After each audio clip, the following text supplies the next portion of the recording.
Hi, I'm Josh, and this is the Forted Workshop. For the past couple of years now, I've been working on converting this garage over from what was purely storage space before into a usable workshop. During that time, my vision, my idea of of how I wanted to have everything laid out has changed multiple times. But one thing I've always been pretty sure I wanted was some sort of work area here. Not so much a workbench, not something for heavy pounding or anything like that. That is here in the center of the room. At least that's my current vision. But I need an area where I can lay out some tools, stage some parts as I'm working on different things.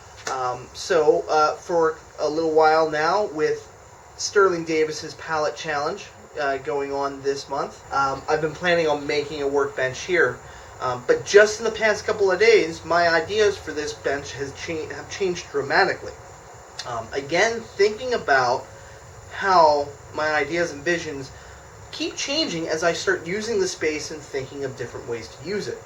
So what I'm going to try here is a modular bench system. So that's the plan. The plan may change between now and when we're done, but that's life. Working with the flow is part of all this, so we'll see how this works out. We'll come back at the end and review how everything turned out. I hope you enjoy the video. So of course pallets are free, pallet wood is not. You need to harvest that wood and make it usable. The first step is really to select the right pallet for your project. Make sure that it is in good shape, that the slats are not too thin, that they're just going to shatter as you pull them off. Now on this pallet I needed to knock off a couple of those slats to get my pallet bar in for those short runners there. The pallet bar is really handy if you like using pallets. I do recommend getting one like this, or perhaps the Izzy bar. I haven't used that. This one works really well. As I'm pulling these slats off, I'm sorting them into 3 different piles. One that's going straight into the burn pit, one that might be useful for projects later, and then one pile for the slats for this project. I'm also separating out all the runners. Now to prep the slats for use, the first thing I do is trim off the ends where the nails were. I didn't trim them right off while they're still connected to the runners because that little end is really hard to get off the runners, and I wanted to use the runners for this project rather than just burning them. Some of these slats had cut off nails that are embedded from the pallets being reused by the pallet company, so I had to knock them out with a nail set, and then I hit it with a metal detector real fast to make sure everything's out of it. Now coming here is a quick trip here. Sometimes you can if you can straighten those nails out, you can just knock that board down and pop them all up so you can get those out here. So shifting to the runners, denailing them is actually really easy with this trick. It's actually from Izzy Swan. He uses a crowbar and a vise. I don't have a vise that's stable enough, so I put a dado in a 2x4 to let me saddle a $3 flat bar from Harbor Freight, and that makes a great lever for pulling it out. Now once all the nails are out, you see me marking up the side.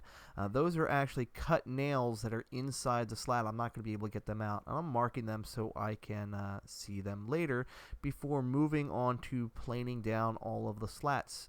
I planed these down to between 1/2 inch and 5/8 depending on what I was planning on using those boards for. So here I am installing the top cleat. The first thing I'm doing is measuring up and then sinking a drywall screw just halfway into the wall to hold the board up. I tack it up with a finish nail at the height that I want, use my level, make sure it's level, tack it up, and then realize I put it up backwards. Pull it down and do it again. Now I lagged this cleat into the studs with at each stud I put 2 power head lags, 3-inch Spax lags. And then I cut the matching cleat, measured it, and somehow went 10 inches off. So once again, I pull the cleat down and put it back up at the right height. And at this point, I measure, and it's at the right height on the right-hand side there, and on the left, it's almost 2 inches higher. The slope of the floor must be off. I decided to leave it there for now. And move on to construction of these sides. From here, everything really moves pretty quickly. If you prep all of your parts first, I cut down these components to size first, put pocket holes in each of them, and then just assembly lined up about 6 of these side mounts. Once those are all bolted together, these are all pocket holes, no glue. Making this into a module is as simple as cutting aprons to space out the unit as wide as you want it. I cut those out, put the pocket holes in them, tack them up with some 2.5-inch finish nails just to hold it there while I drive the pocket holes, and then assemble. And then I put on the cleat. I did put this one on the right way.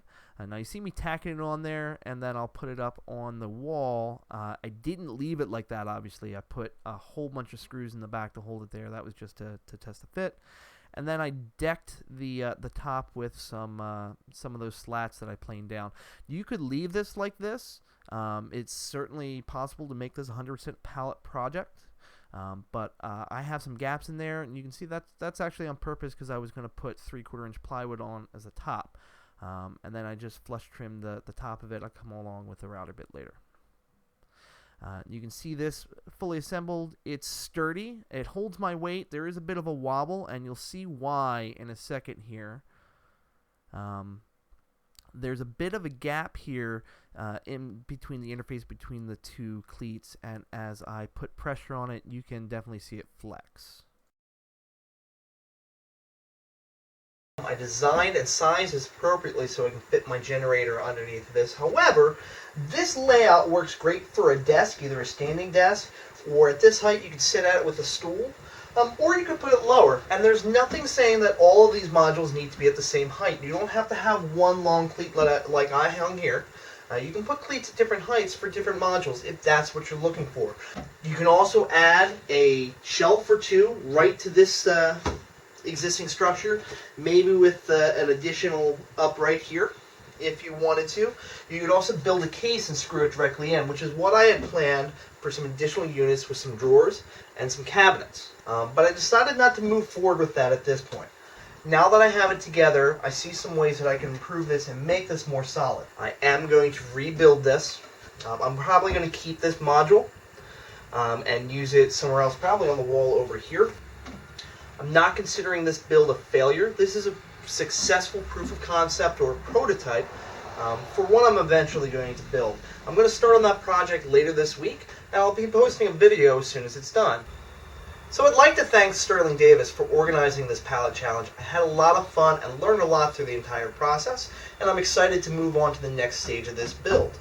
If you're interested in seeing how this turns out, please consider subscribing to my channel here on YouTube, or you can look for me on Instagram or Reddit. I am FortedWS on both of those platforms, and I'm trying to be more active on both. If you like this video, please consider giving it a thumbs up and sharing it with your friends, and don't forget to subscribe so you can see my videos as I post the evolution of this project and see where it goes from here. I've got some really exciting ideas for it that I think that you'll like. I'm very excited about it. I think you will be too. I hope you enjoyed this video, and thank you for watching.